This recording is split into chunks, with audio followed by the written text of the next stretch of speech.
Hello everybody, my name is Kat Bowser and I am your resident fantasy therapist, and welcome to my channel.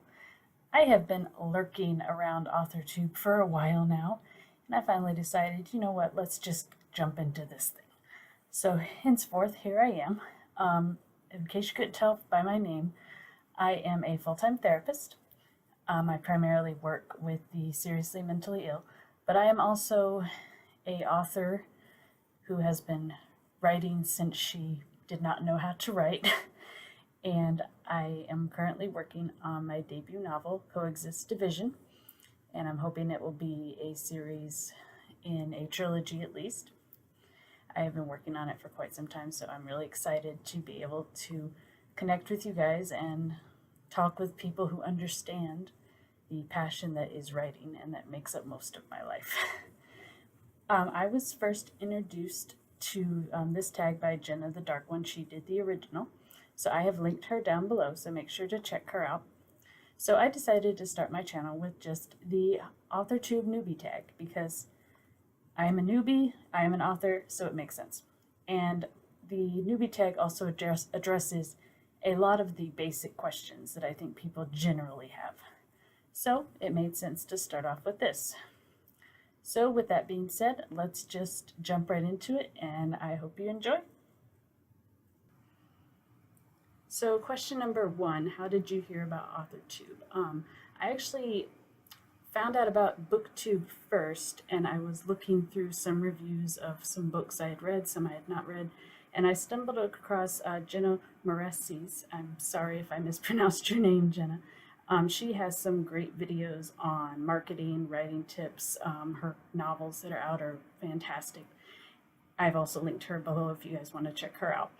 And I believe it was her fantasy tropes video that I first ran into, and that's when I became aware that there was a whole community for authors on YouTube. And given that I have been writing probably as long as I can remember, it made sense to explore it further, and thus here I am. All right, so question number two, what genre do you write in? I primarily write fantasy. It's what I like to read, it's what I like to write, it's what most of the movies that I watch, that's just my thing. I love fantasy creatures, I love adventures, I love magic, so that's what I tend to stick to. In particular, high fantasy or epic high fantasy. Basically, if it has a lot of world building and a lot of interesting characters, I'm gonna love it. So that's what I stick to. All right, question number three, what is your preferred tense, point of view, and category of story? I have always been a fan of past tense. I have written in present tense and I can do it, it's just not my favorite. I find it a little challenging and I just don't feel I can explore emotions as much as when I use past tense. Point of view, I love third person, particularly third person limited. I feel like I can explore the world that I've created much easier. Ironically, when I first started writing, I wrote in first person, almost primarily. And I was writing in first person completely wrong because all my characters were knowing things they should not know at all. They were saying and doing things that if I was using first person correctly, they would not have been able to do. So once I figured out how to do first person correctly, I really didn't like it. So I stick with third person, primarily past tense. Category of story, my stories for the most part stick to an older young adult, but they will occasionally slip into the adult category. It just kind of depends on which story it is. Currently, the book I am working on, I primarily have it categorized as young adult, but by the time I'm done with it, it may slip into adult. We'll see what details end up doing. All right, question number four. Are you a plotter, a pantser, or a plantser? My style has actually evolved a lot over the years. I originally started off, I was completely a pantser. I would just write whenever I felt like it and just go with the flow, so to speak. And while I enjoyed it, and I definitely think I wrote some pretty good stories and some ideas, I also noticed I would contradict myself and characters were saying things that did not match up, and I didn't catch it because I wasn't planning. On the other hand, I don't think I can plan out a story entirely because I feel like that is a bit too rigid. So I would call myself a plancer. As a general rule, I will mark down the major plot points of a story, and I will mark down at what point they need to be met. So if my main character needs to meet up with the villain before chapter 10, I might put in between chapter 8 and 10 meets up with the villain. I try to have at least one major point for each chapter that needs to happen. But overall, I think that mix works best for me because I have tried plotting out chapters bit by bit, making sure I have all the details. And I could not write. I need to have a little bit of freedom in there. So that's what works for me. All right, question number 5. Are you self-published, traditionally published, or yet to be published? I do have one poem that was published years ago, but considering it was part of an anthology and it was in high school and I did not get paid for it, I really don't count that, although I was quite proud at the time. I am yet to be published. I am currently working on my debut novel, Coexist Division, hopefully the first in a series of 3. I have not yet decided on a publishing house per se. I think I am leaning more towards self-publishing because I tend to, I love my characters, I love my worlds that I create, and it seems like with traditional publishing, I lose a lot of that creative control and ownership, and these are my babies. I want to hold on to them. All right, question number 6. If you are not yet published, what is your dream company or agent? Kind of piggybacking off my last point, I think I am leaning towards self-publishing because I do have more creative freedom, I do have more ownership, and these characters and these plot ideas and these worlds, especially for my debut novel, I have been perfecting them since probably about junior high, so that was 1997-ish, and I really don't want to let them go. So I may change my mind at some point, but for right now, I'm going to stick with the self-publishing. All right, question number 7. What kind of videos can we expect to see on your channel? I hope that I can give you guys a variety of videos. As I stated in the beginning, I am a full-time therapist, so I'm looking at probably hoping to upload 2 times a month, hopefully more if I can get into the swing of this, and hopefully we will speed that up. I feel like being a therapist, my mind works a certain way, just like every author's mind works a certain way. And I would love to share my thoughts on writing tips, characters, world building, all that type of stuff with you guys. I would also like, one thing I really like about AuthorTube is I am finding out about all these great stories and authors that I did not even know existed. So I would love to be able to do probably once every other month, do a book review strictly on the books that authors on AuthorTube have published so that I can expand their audience a little bit. And it gives me some great reading to do too. Win-win. All right, question number 8. When did you start writing? When didn't I write is a better question. I honestly cannot remember a time when I was not writing. Even before I learned how to write, this is a common joke in my family that I was writing before I learned how to write. I would have ideas, stories, little imagination, adventures, and I would draw out comic book panels, and I would run to whomever would listen to me, and I would point panel to panel. Here's what's happening in this panel, then this one, then this one, then this one. And when I got into 1st grade, I learned how to write, and that was it. You might as well have given me the key to a candy store. It was like, oh my God, all these ideas that are stuck in my head, I can get them out now.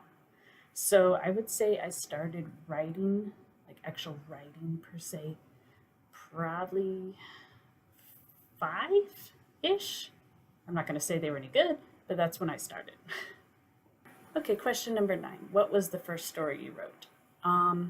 The first one that I remember was in that comic book form that I was talking about, and it was about me and my cousins traveling across the country with a wagon and a dog, and that's really all I remember about it. The first serious story, I really was doing a bunch of them, and I honestly cannot recall my first one.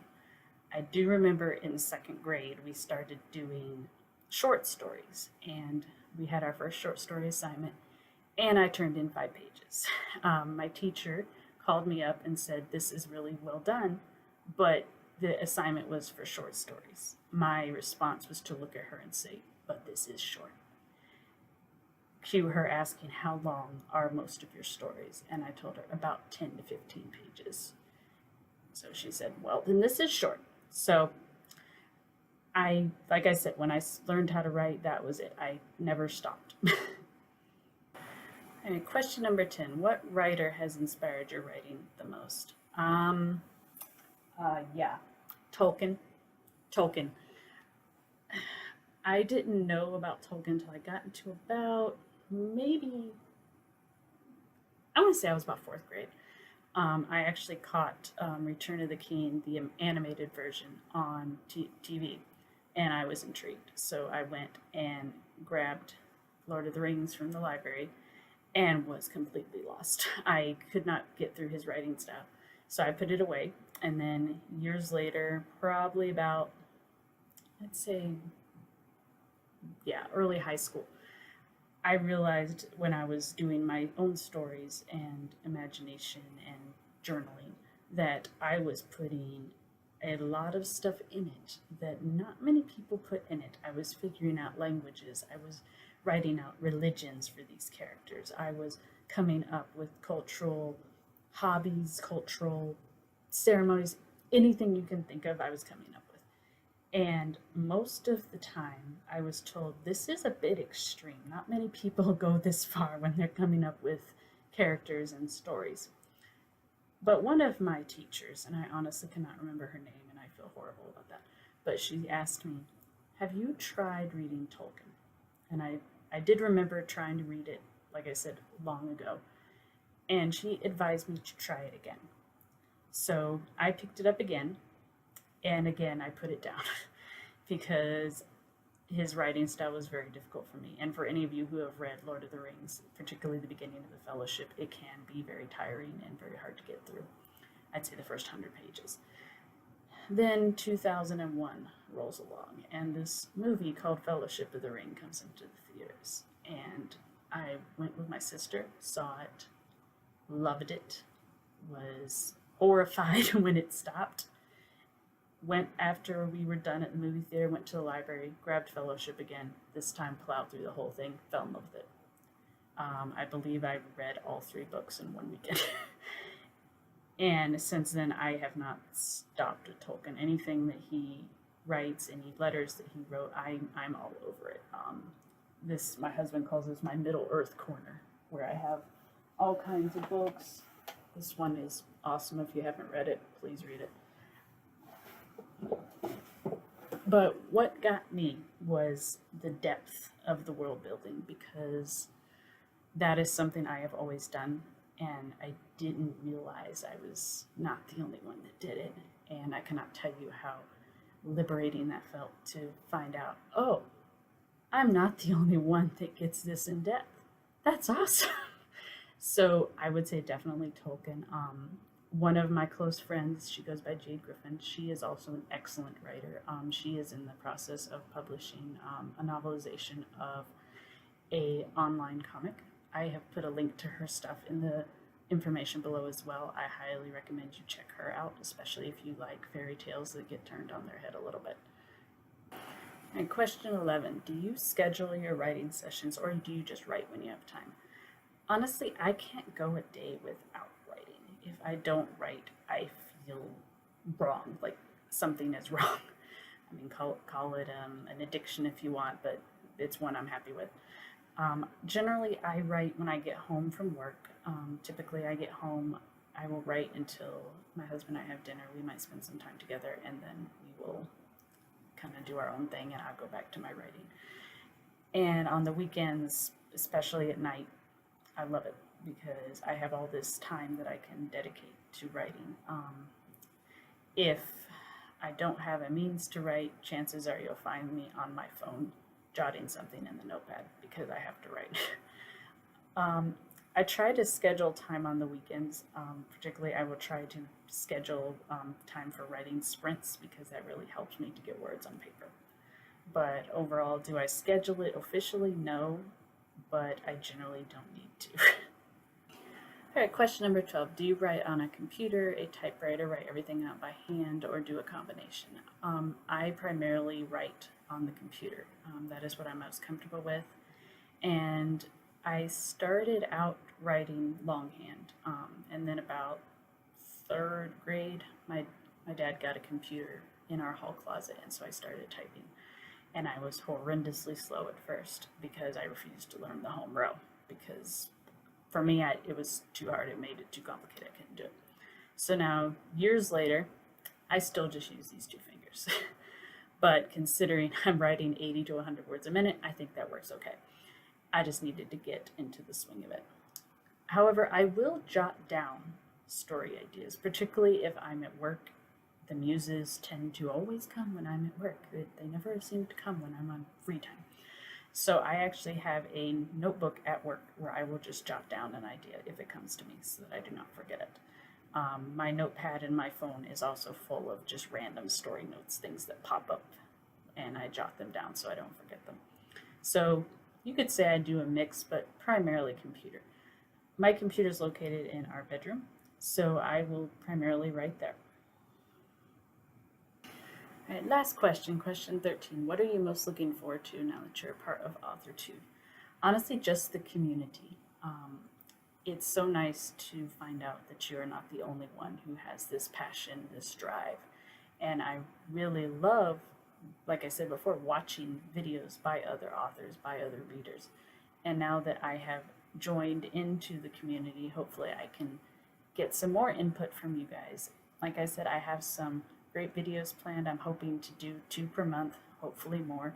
So I'm glad that I'm able to join into the party, so to speak, and hopefully we can have some great discussion. We can learn from each other because every author has a different viewpoint, just like every person has a different viewpoint. And the more viewpoints we have, the more that we can embellish our writing, the more we can enhance it, and the better it turns out for everybody. So I'm really glad you guys chimed in to see my video, and I'm hoping I can see you guys later on this month. Thanks!